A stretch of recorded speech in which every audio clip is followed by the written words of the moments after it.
Hello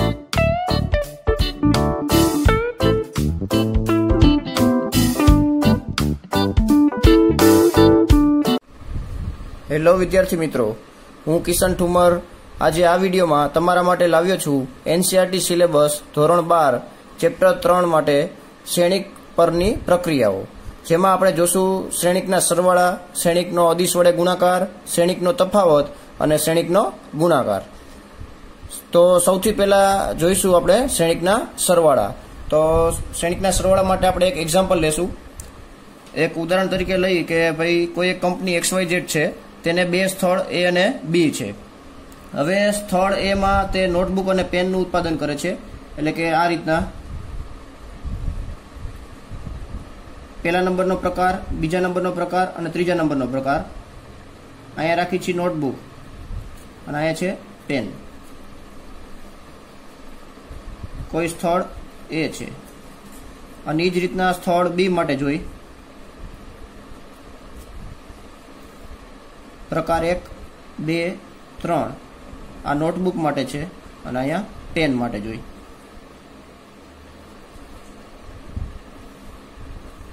હવે આની અંદર તમે જોશો તો કે સ્થળ એની અંદર પહેલા પ્રકારની નોટબુક છે 5, એ જ રીતના બીજા પ્રકારની 10 અને ત્રીજા પ્રકારની 5 છે. અને પેન તમે જોશો પહેલા પ્રકારની 20 બનાવે છે, 25 બનાવે છે, 30 બનાવે છે. અને સ્થળ B માં તમે જોશો તો 10 પહેલા પ્રકારની નોટબુક 10, બીજા પ્રકારની 15 અને ત્રીજા પ્રકારની 20 બનાવે છે. અને એ જ રીતના પેન તમે પહેલા પ્રકારમાં 25 ઉત્પાદન કરે છે, 30 અને 35. હવે કંપનીને નોટબુક અને પેનનો કુલ ઉત્પાદન કેટલું મળે છે તે જોવું હોય તો અહીંયા પ્રકાર વાઇઝ તે કેવી રીતના મેળવશે તો કંઈ જોઈ. અહીંયા આપણે પ્રકાર લઈ લઈ, પહેલો, બીજો અને ત્રીજો. અહીંયા આપણે નોટબુક અને પેન એનું કુલ ઉત્પાદન આપણે જોવું છે. તો કુલ ઉત્પાદન કેવી રીતના થશે તો કે નોટબુક પહેલા સ્થળે 5 છે અને બીજા સ્થળે 10 છે, એટલે 5 + 10. એ જ રીતના બીજા પ્રકાર માટે તમે જોશો 10 + 15 અને ત્રીજા પ્રકાર માટે પેનનું ઉત્પાદન જોશો તો કે 15 + 20. એ જ રીતના નોટબુકનું જોશો તો 20 + 25, અહીંયા 25 + 30 અને ત્રીજા પ્રકારની પેન જોશો તમે તો 30 + 35. તો આ રીતના કુલ ઉત્પાદન થાય છે. અને આને જો શ્રેણિક, આ માહિતીને જો શ્રેણિક સ્વરૂપમાં લખવામાં આવે એટલે કે આવી રીતના લખવામાં આવે 5 + 10 એટલે ડાયરેક્ટ અહીંયા આપણે લખી છીએ 15, 10 + 15 એટલે ડાયરેક્ટ લખી છીએ 25, આ બેનો સરવાળો અહીં ડાયરેક્ટ લખી 35, આ બેનો સરવાળો અહીં ડાયરેક્ટ લખી 45, આ બેનો સરવાળો અહીંયા ડાયરેક્ટ લખી તો 55 અને અહીંયા ડાયરેક્ટ લખી 65. તો આ જે શ્રેણિક બન્યો નવો શ્રેણિક તેને કહેવાય બે શ્રેણિકોનો સરવાળો. એટલે કે અહીંયા સ્થળ A માટેનો એક શ્રેણિક હતો અને સ્થળ B માટેનો શ્રેણિક હતો. તો અહીંયા આપણને ત્રીજો એક નવો શ્રેણિક મળ્યો જે બંને શ્રેણિકનું સરવાળો બતાવે છે, એટલે કે બે શ્રેણિકનો સરવાળો બતાવે છે. તો કોઈ પણ શ્રેણિકનો સરવાળો મેળવવા માટે શું કરવાનું થાય છે તો કે આપેલા શ્રેણિકના અનુરૂપ ઘટકોનો તમારે સરવાળો કરવાનો છે. તેથી જે શ્રેણિક મળશે તેને બે શ્રેણિકનો સરવાળો કહે છે. સરવાળા માટે તમારે ખાસ ધ્યાન રાખવાનું કે અનુરૂપ ઘટકોનો સરવાળો કરવાનો છે. અને બીજું એ ધ્યાનમાં રાખવાનું છે કે બંને શ્રેણિકની કક્ષાઓ સમાન હોવી જોઈએ. તો એને આપણે વ્યાપક સ્વરૂપે જોઈ તો ધારો કે એક એ શ્રેણિક આપેલો છે 2x2 પ્રકારનો, A11, A12, A21, A22. આ એક A શ્રેણિક છે. અને એ જ રીતના એ તમે જોશો તો એક B શ્રેણિક આપેલો છે 2x2 માં જ, આ 2x2 અને B પણ 2x2 માં, એટલે કે B11, B12, B21 અને B22. આ પણ 2x2 નો છે. એટલે કે બંને શ્રેણિકની તમે અત્યારે જોશો તો કક્ષાઓ કેવી છે, સમાન છે. તો આ બેનો સરવાળો દર્શાવવો હોય તો આપણે આવી રીતના દર્શાવી શકીએ, A + B બરાબર અનુરૂપ ઘટકોનો સરવાળો કરવાનો છે. તો અહીં એ પહેલો ઘટક છે A11 અને આ પહેલો ઘટક છે B11, એટલે કે A11 + B11. એ જ રીતના અહીંયા A12 + B12. અહીંયા તમે જોશો તો A21 + B21. એ જ રીતના છેલ્લા ઘટક માટે A22 + B22. અને જે મળતો શ્રેણિક છે તેનો ઓર્ડર પણ થશે 2x2. તો આ રીતના આપણે A + B મેળવી શકીએ, એટલે કે આ એનું વ્યાપક સ્વરૂપ છે. ધારો કે આપણે એક એવી રીતના વિચારી કે કોઈ એક m/n પ્રકારનો શ્રેણિક છે, m/n કક્ષાવાળો, m/n કક્ષાવાળા બે શ્રેણિકો ધારો કે આવી રીતના લઈ a ઇક્વલ ટુ aij અને b એક આપેલો છે bij, તો તેનો સરવાળો એટલે કે a પ્લસ b ને તમે આવી રીતના દર્શાવી શકો, aij પ્લસ bij, અને જે મળતો શ્રેણિક છે તેનો પણ ઓર્ડર m/n પ્રકારનો થશે. અને આનું નામ આપણે c આપી દીધું, ધારો કે a પ્લસ b નું, તો અહીંયા c થઈ જશે અને અહીંયા ઘટકને આપણે સ્મોલમાં દર્શાવી એટલે cij m/n પ્રકારનો. તો અહીંયા આપણે શ્રેણિકના સરવાળાનું વ્યાપક સ્વરૂપ જોયું. તો અહીંયા થાય છે શ્રેણિકના સરવાળાની સમાપ્તિ. નેક્સ્ટ જોશું શ્રેણિકનો અદિશ વડે ગુણાકાર, એટલે કે કોઈ પણ એક શ્રેણિક આપેલો હોય તેનો અદિશ વડે ગુણાકાર, એટલે કે શ્રેણિકનો અદિશ વડે ગુણાકાર જોઈ. તો સૌથી પહેલા તમે જોશો તો કે અહીંયા આપણે સ્થળ, કોઈ એક કંપની હતી એનો આપણે સ્થળ એ માટેનું જોઈ તો કે તેને જે ઉત્પાદન હતું એ બમણું કરે છે, એટલે કે જે આ નોટબુક 5નું ઉત્પાદન કરતી પ્રકાર 1 અને પ્રકાર 2 પ્રકારની નોટ રહી એ 10 નોટબુકનું ઉત્પાદન કરતું હતું, પણ સ્થળ એની જગ્યાએ તે શું કરે છે, ઉત્પાદનની જે સંખ્યા છે એ બમણી કરે છે. તો અહીંયા તમે જોઈ તો આપણે નવો જે શ્રેણિક મળશે એ આ પ્રકારનો મળશે, એટલે કે સુધારેલો શ્રેણિક તમે જોશો એટલે બમણો કરે છે, 2 ગુણ્યા 5, અહીંયા પણ ઉત્પાદન બમણું થાય છે. એવી રીતના બધી વસ્તુનું ઉત્પાદન શું કરે છે, બમણું કરે છે.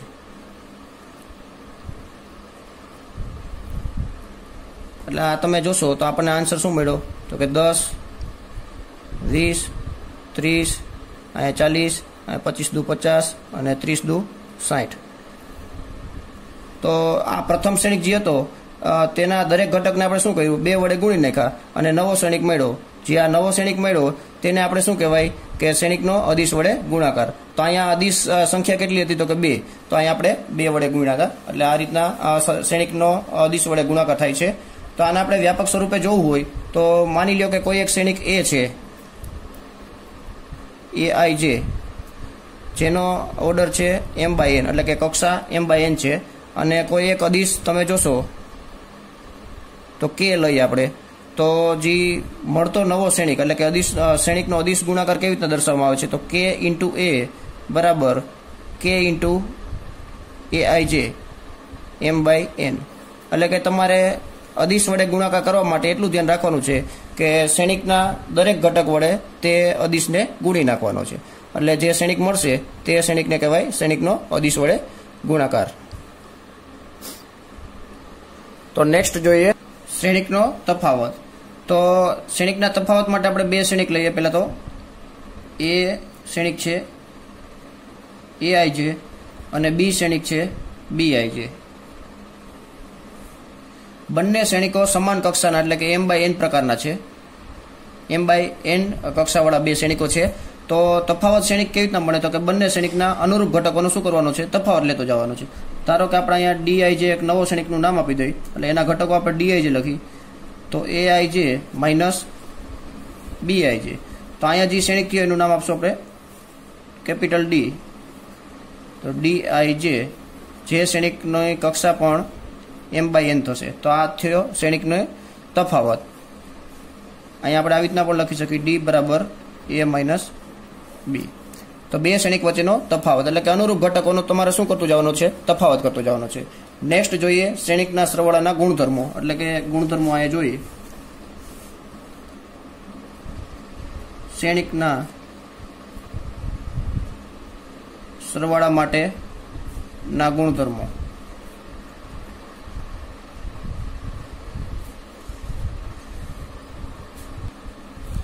શ્રેણિકના સરવાળા માટેના ગુણધર્મો ટોટલ 4 છે.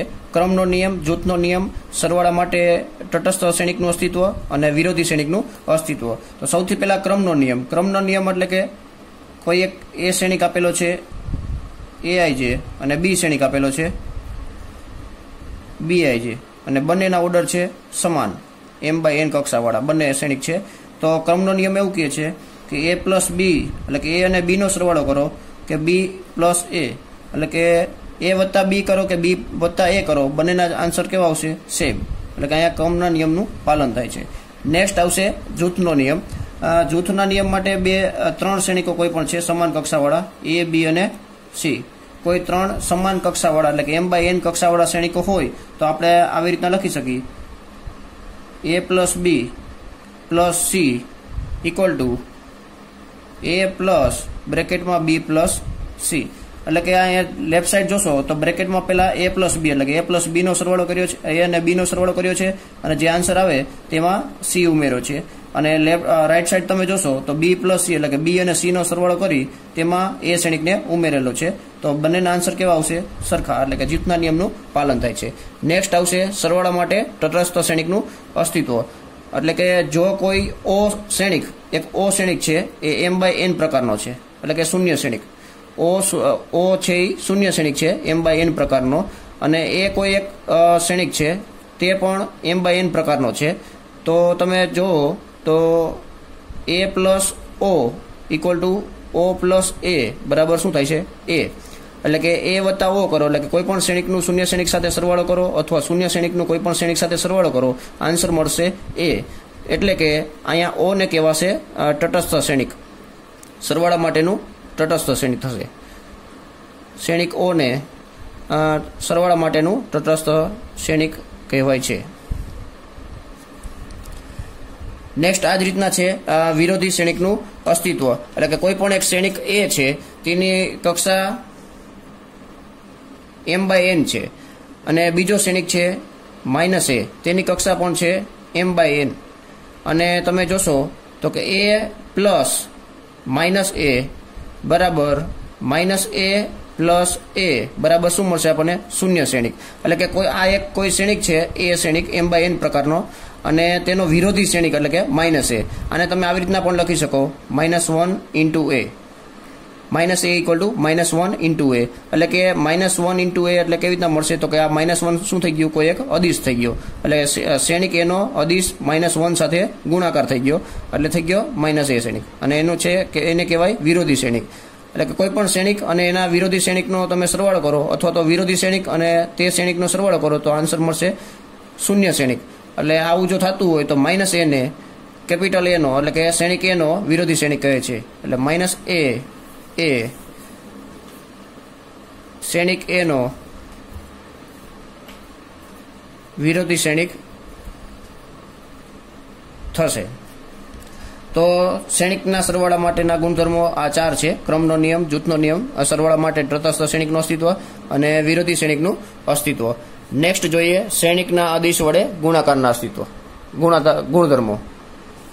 તો અહીંયા શ્રેણિકના અદિશ વડે ગુણાકારના ગુણધર્મો જોઈએ તો એમાં સૌથી પહેલા એ કોઈ એક શ્રેણિક આપેલો છે ai છે એટલે કે m/n પ્રકારનો, અને b શ્રેણિક આપેલો છે m/n પ્રકારનો, તથા k અને l બે કોઈ સદિશો હોય તો આપણે પહેલો ગુણધર્મ એવો લખી શકીએ કે k બ્રેકેટમાં a plus B equal to k into a plus k into B.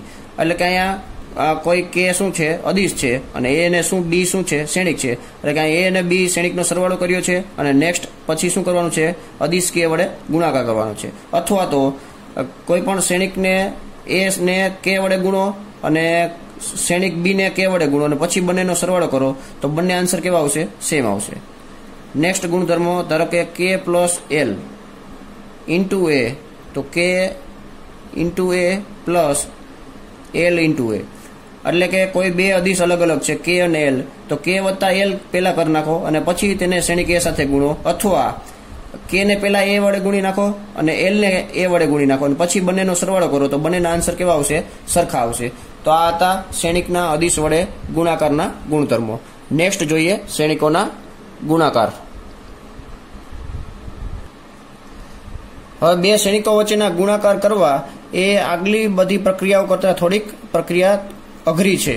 એટલે કે શ્રેણિકના સરવાળા, શ્રેણિકના તફાવત અને શ્રેણિકનો અદિશ વડે ગુણાકાર કર્યો તે બહુ જ ઈઝી છે. એટલે કે ડાયરેક્ટ અનુરૂપ ઘટકો સાથે જ બધી પ્રક્રિયા કરવાની હતી, પરંતુ શ્રેણિકના ગુણાકાર જે કરવાના છે તે થોડાક અઘરા છે એની કમ્પેરિઝનમાં. તો આની પ્રેક્ટિસ ખાસ કરવી જેથી કરીને શ્રેણિકોના ગુણાકાર સહેલાઈથી આવડી જાય. અને આ શ્રેણિકોના ગુણાકારની જરૂરિયાત આગળ વ્યસ્ત શ્રેણિકોમાં પણ પડવાની છે. તો ચાલો જોઈએ શ્રેણિકોના ગુણાકાર. તો સૌથી પહેલા આપણે એક ઉદાહરણથી સમજીએ કે ભાઈ ધારો કે કોઈ બે વ્યક્તિ લઈ, એક આશીષ અને યશરાજ ધારો કે બે મિત્રો છે. હવે આપણે એવું માનીએ કે આશીષને અને યશરાજને બંનેને વ્યક્તિને એક પેન અને પુસ્તકો ખરીદી હતી. હવે આશીષને 2 પેન અને 5 પુસ્તકો ખરીદવી છે અને યશરાજને 8 પેન અને 10 પુસ્તકો ખરીદવી છે. તો આ વસ્તુને તમે જુઓ તો બંને વ્યક્તિઓ પહેલા એક દુકાને જાય છે અને બંને એ દુકાને જઈ અને બંને ભાવોની તપાસણી કરે છે. તો પેનની કિંમત અહીંયા મળે છે. પહેલી દુકાને જાય ત્યારે પેનની કિંમત અને ખબર પડે છે કે ₹5 છે અને પુસ્તકની કિંમત છે ₹50. માની લો કે ₹50 છે. તો દરેકને ખર્ચ પેટે કેટલી રકમ ચૂકવવી પડશે તેની ગણતરી કરવી હોય તો આપણે સ્પષ્ટ રીતે આપણે કરી શકીએ કે આવી રીતના હોય કે ભાઈ આશીષ માટે જોઈ તો એને કેટલા રૂપિયા દેવા પડશે, તો કે પેન માટે આપણે જોઈ ₹5 છે અને એને 2 પેન લીધી એટલે 5 × 2 વત્તા એને પુસ્તકો લેવી હતી 5 એટલે કે 5 × 50. તમે ગણતરી કરશો તો 5 દુ 10 થશે અને 50 × 5 250 થશે રૂપિયામાં છે અને ટોટલ રૂપિયા થશે 260. એટલે આશીષના પેટે આવશે ₹260. હવે આ જ ગણતરી ધારો કે યશરાજ કરે, યશરાજ માટે જોઈ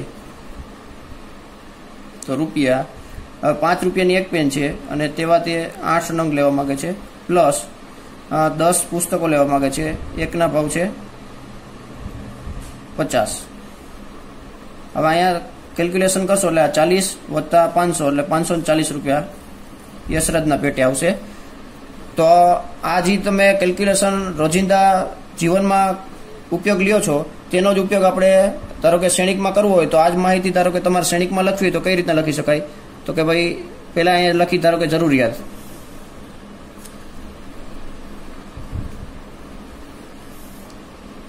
અહીંયા આપણે આશીષ લઈ લઈ અને અહીંયા આપણે યશરાજ લઈ લઈ. આ 2 અલગ અલગ વ્યક્તિ છે પણ 2 મિત્રો છે.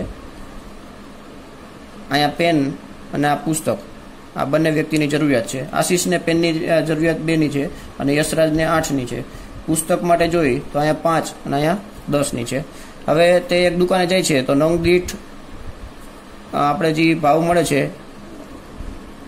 એટલે કે કિંમત એ કેટલી થાય છે, તો કે પેન માટેની કિંમત છે 8 અને પુસ્તક માટેની કિંમત છે 50.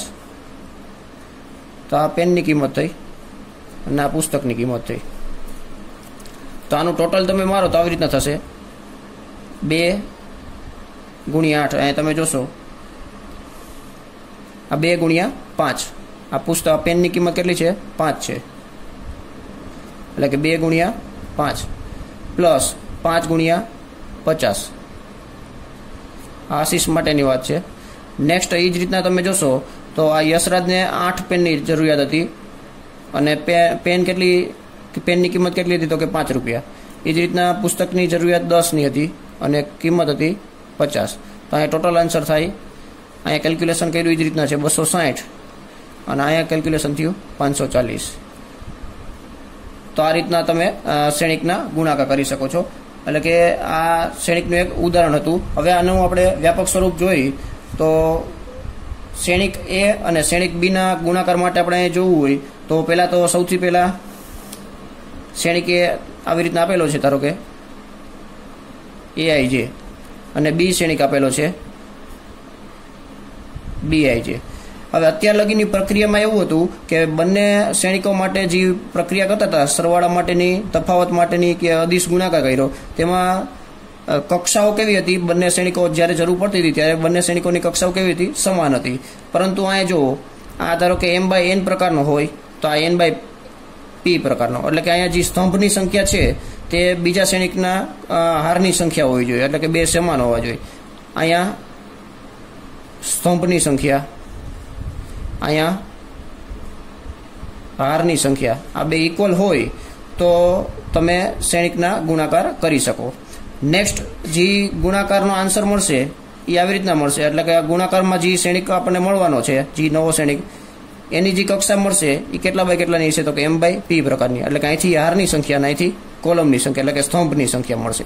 એટલે કે આ ગુણાકાર માટે જે આન્સર મળશે ગુણાકાર શ્રેણિક તેનો આપણને કક્ષા મળે છે, એટલે કે m/p પ્રકારનું. ખાસ ધ્યાન રાખજો કે એ જે પહેલો શ્રેણિક છે, પહેલો શ્રેણિક એટલે કે એ બી નો ગુણાકાર કર્યો તો તેમાં સ્તંભની સંખ્યા અને બીજા શ્રેણિકના હારની સંખ્યા જો સમાન હોય તો જ ગુણાકાર અસ્તિત્વ છે, નહીતર ગુણાકાર અસ્તિત્વ નથી. તો આ ખાસ ધ્યાન રાખજો. અને ગુણાકાર જો અસ્તિત્વ હોય તો મળતા શ્રેણિકનો ઓર્ડર એટલે કે કક્ષા કઈ થશે તો કે અહીંથી રોની સંખ્યા અને અહીંથી કોલમની સંખ્યા એ મળતા શ્રેણિકનો ઓર્ડર થશે. નેક્સ્ટ હવે આની પ્રક્રિયા કેવી રીતના થશે તો તે જોઈ. ધારો કે એ શ્રેણિક આવી રીતના આપેલો છે A11, A12, A21, A22 એટલે કે આ 2/2 નો છે.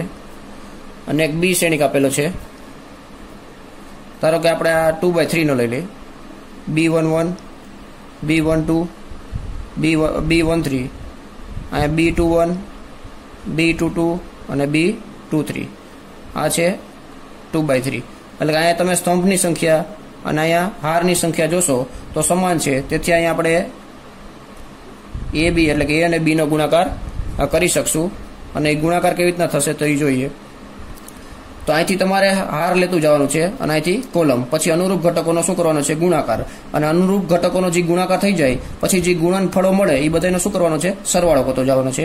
તો કેવી રીતના જોઈએ તો અહીંથી આડી લાઈન એટલે કે હાર અને અહીંથી સ્તંભ, એમાં પહેલો ઘટક એટલે કે A11 ઇન્ટુ B11, પછી બીજો ઘટક A12 ઇન્ટુ B21.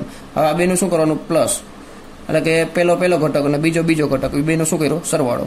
એ જ રીતના રો એઝ ઇટ ઇઝ રાખી અને કોલમ બદલાવી તો એમાં પહેલો શું થશે A11 ઇન્ટુ B12, A12 અને B22 એ બેનો ગુણાકાર ને વચ્ચે કઈ સાઈન પ્લસની.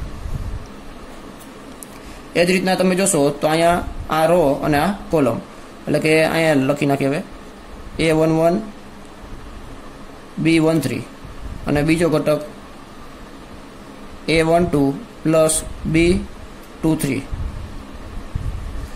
અહીંયા જે મળતો શ્રેણિક છે એની જે ગુણાકાર થઈને જે શ્રેણિક મળશે એની કક્ષા કેટલી છે કે 2/3.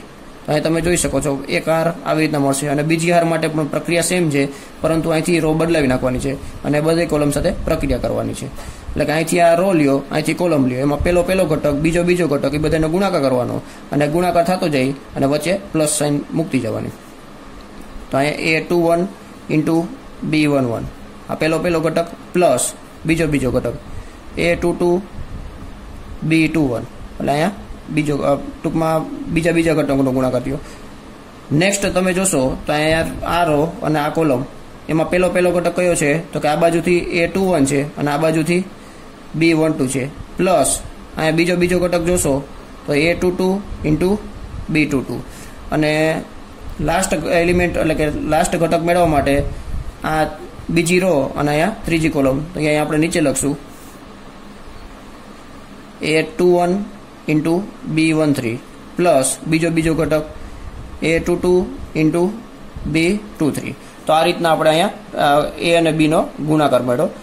તો આ ખાસ ધ્યાન રાખજો, આ પ્રક્રિયા થોડીક પ્રેક્ટિસ કર્યા વગર આવડશે નહીં, એટલે પ્રેક્ટિસ કરવી ફરજિયાત રહેશે. તો અહીંયા પાછું એકવાર રિપીટ કરી તો જોઈએ. A અને B બે શ્રેણિક આપેલા છે. A શ્રેણિક 2/2 પ્રકારનો છે અને B શ્રેણિક 2/3 પ્રકારનો છે. આના ઘટકો 4 છે, આના ઘટકો 6 છે. તો A અને B નો ગુણાકાર કરવો છે તો અહીંયા હારની સંખ્યા અને કોલમની સંખ્યા સમાન છે, તેથી ગુણાકાર આપણે કરી શકશું. અને જે ગુણાકાર કરેલો શ્રેણિક છે, ગુણાકાર કરીને જે શ્રેણિક મળશે તેની કક્ષા થશે 2/3. તો અહીંયા 2/3 શ્રેણિકની આપેલા મળતા શ્રેણિકની કક્ષા થશે. હવે દરેક જે શ્રેણિક જે મેળવવાનો છે તેના ઘટકો કેવી રીતના મેળવવા, તો અહીંયા તમે 2/3 એટલે 6 ઘટકો મેળવવાના છે. તો પહેલો ઘટક તમે જોશો તો પહેલી હાર અને પહેલી કોલમ પરનો છે, તો અહીંથી પહેલી હાર લ્યો અને અહીંયા પહેલી કોલમ લ્યો, એમાં અનુરૂપ ઘટકોનો ગુણાકાર કરતા જાવ, વચ્ચે પ્લસની સાઇન. તો અહીંયા પહેલો ઘટક છે A11, અહીંયા પહેલો ઘટક છે B11, તો એ બેનો ગુણાકાર કર્યો. પછી બીજો ઘટક છે A12 અને અહીંયા બીજો ઘટક છે B21, તો એ બેનો ગુણાકાર કર્યો, વચ્ચે કઈ સાઇન પ્લસની. આ ખાસ ધ્યાન રાખજો. નેક્સ્ટ તમે આ રો પકડી રાખો અને અહીંયા બીજી કોલમ છે, તો અહીંથી રો પહેલી પકડી રાખો અને અહીંયા બીજી કોલમ, એ બેનો ગુણાકાર કરો, એમાં પહેલાનો ગુણાકાર બીજાનો ગુણાકાર ને વચ્ચે પ્લસની સાઇન મૂકતી જવાની. એ જ રીતના અહીં તમે જોશો તો આ ત્રીજો ઘટક મેળવો એટલે કે પહેલી જ લાઈનનો એટલે કે પહેલી જ રોનો ત્રીજો ઘટક મેળવો છે તો અહીંથી રો પહેલી રાખવાની અને અહીંથી કોલમ ત્રીજી રાખવાની. એમાં પહેલો ઘટકનો ગુણાકાર, બીજા ઘટકનો ગુણાકાર અને વચ્ચે કઈ સાઈન મૂકી જવાની? પ્લસની સાઈન. હવે આપણને ખબર છે કે આ 2/3 નો શ્રેણિક બનવાનો છે તો અહીંયા 3 ઘટકો થઈ ગયા એટલે કે 3 કોલમ બનવા માંડી. તો હવે નેક્સ્ટ રો પકડવાની રહેશે એટલે કે નેક્સ્ટ રો એટલે કે સેકન્ડ રો માટે તમારે જોવું હોય તો અહીંથી તમારે બીજી રો લેવાની અને સેકન્ડ રોનો અને પહેલી કોલમ પરનો ઘટક મેળવવો છે તો અહીંયા second row and first column એ બેનું મલ્ટિપ્લિકેશન કરશો એટલે પહેલાનું બીજાનું અને વચ્ચે કઈ સાઈન પ્લસનું. તો આ રીતના તમે મલ્ટિપ્લિકેશન કરતા જવાનું છે. તો એકવાર ખાસ પ્રેક્ટિસ કરી લેવી. હવે આના ગુણધર્મોમાં જોઈએ, ગુણાકાર શ્રેણિકના ગુણાકારના ગુણધર્મો જોઈએ તો તેમાં ક્રમના નિયમનું પાલન થતું નથી. શું કામ? તો અહીંયા તમે જોઈ શકો છો કે એ રહ્યો એ 2/2 પ્રકારનો છે અને આ 2/3 પ્રકારનો છે એટલે કે એ બી આપણને મળ્યો એટલે કે એ અને બી નું અસ્તિત્વ હતું. પણ ધારો કે આપણે બી ઇન્ટુ એ ની વાત કરી તો અહીંયા બી શ્રેણિક કેટલા બાય કેટલાનો છે? 2/3 નો છે અને એ શ્રેણિક કેટલાનો છે? તો કે 2/2 નો. તો અહીંયા તમે જોશો તો કે સ્તંભની સંખ્યા અને અહીંયા હારની સંખ્યા બે સમાન નથી, તેથી બી એનું અસ્તિત્વ નથી. અહીંયા બી એ મળશે નહીં કારણ કે આપણે ગુણાકાર કરવા માટે ખાસ ધ્યાન રાખજો સ્તંભની સંખ્યા અને હારની સંખ્યા. પહેલા શ્રેણિક માટે સ્તંભની સંખ્યા અને બીજા શ્રેણિક માટે હારની સંખ્યા જો સમાન હોય તો જ એ અને બી નો ગુણાકાર થઈ શકશે, નકર ગુણાકાર થશે નહીં. તો અહીંયા આપણને એ બી તો મળી ગયો પરંતુ બી એ ધારો કે મેળવવું હોય તો બી ની કક્ષા હતી 2/3 અને એની કક્ષા હતી 2/2. તો અહીંયા સ્તંભની સંખ્યા અને હારની સંખ્યા સમાન નથી, તેથી અહીંયા તમે ક્રમના નિયમનું પાલન કરી શકતું નથી. ગુણાકાર માટે ક્રમના નિયમનું પાલન થતું નથી એટલે આપણે અહીંયા લખી શકીએ એ બી નોટ ઇક્વલ ટુ બી એ. એટલે કે પાલન થાય એવું જરૂર નથી, ક્યારેક થઈ જશે એવું બનશે. એટલે કે ધારો કે આ 2/2 છે અને સામે 2/2 હોય તો એ બી અને બી એનું જવાબ સરખો આવે એવું જરૂરી નથી. એટલે કે ગુણાકાર થઈ શકશે પરંતુ બે સરખા આવે એવું તો જરૂરી બનશે નહીં જ. એટલે ખાસ ધ્યાન રાખવાનું. એટલે ક્રમના નિયમના પાલન માટે તમારે ચકાસણી ફરજિયાત કરવી પડશે. એટલે કે એ બી અને બી એ બે સરખા મળે છે કે નહીં જો એવું પૂછ્યું એટલે તમારે બે એ બી અને બી એ બે મેળવવા પડશે. સરવાળા માટે ક્રમના નિયમમાં એ વત્તા બી કરો કે બી વત્તા એ કરો બંનેના આન્સર સરખા આવતા હતા, પરંતુ ગુણાકાર માટે ક્રમના નિયમ માટે તમારે ખાસ ધ્યાન રાખવું પડશે એ અને બી નો ગુણાકાર કરવો પડશે, બી અને એ નો પણ ગુણાકાર કરવો પડશે જો અસ્તિત્વ હોય તો. હવે નેક્સ્ટ ગુણધર્મો માટે વાત કરીએ. હવે શ્રેણિકોના ગુણાકાર માટેના ગુણધર્મો જોઈએ તો સૌથી પહેલા જૂથના નિયમ. આ જૂથનો નિયમ જોઈએ તો એમાં કોઈ 3 શ્રેણિક આપેલા છે એ બી અને સી. તો અહીંયા કક્ષા ઉપર કોઈ સમાનતા હોવી જરૂરી નથી, કોઈ પણ શ્રેણિક સરખા હોઈ શકે. તો અહીંયા તમે જૂથના નિયમ માટે એવું લખી શકો એ બી ઇન્ટુ સી બરાબર એ બ્રેકેટમાં બી ઇન્ટુ સી. એટલે કે એ બી નો ગુણાકાર કરીને સી સાથે ગુણાકાર કરો અથવા બી સી નો ગુણાકાર કરીને એ સાથે ગુણાકાર કરો, બંનેના આન્સર કેવા આવશે? સરખા મળશે. એ જ રીતના નેક્સ્ટ નિયમ છે વિભાજનનો નિયમ. તો આમાં પણ એ બી અને સી કોઈ પણ 3 શ્રેણિકો આપેલા છે. માની લો કે એ બી અને સી કોઈ 3 શ્રેણિકો છે તો તેની અંદર આપણે પહેલો વિભાજનનો નિયમ જોઈ તો એ ઇન્ટુ બી પ્લસ સી અને બીજો જોઈ તો એ પ્લસ બી ઇન્ટુ સી. એટલે કે અહીંયા વિભાજન કેવી રીતના થશે તો કે ગુણાકાર અને અહીંયા પ્લસ છે તો એ ઇન્ટુ બી પ્લસ એ ઇન્ટુ સી. એટલે કે પહેલા સરવાળો કરો અને પછી એ સાથે ગુણાકાર કરો અથવા એ બી નો ગુણાકાર કરો અને એસી નો ગુણાકાર કરો અને પછી બી નો સરવાળો કરો. અહીંયા તમે જોશો તો એ અને બી નો પહેલા સરવાળો કરો અને ગુણાકાર આ બાજુ છે તો એ અને સી નો ગુણાકાર કરો પ્લસ બી અને સી નો ગુણાકાર કરો, બંનેના આન્સર કેવા આવશે?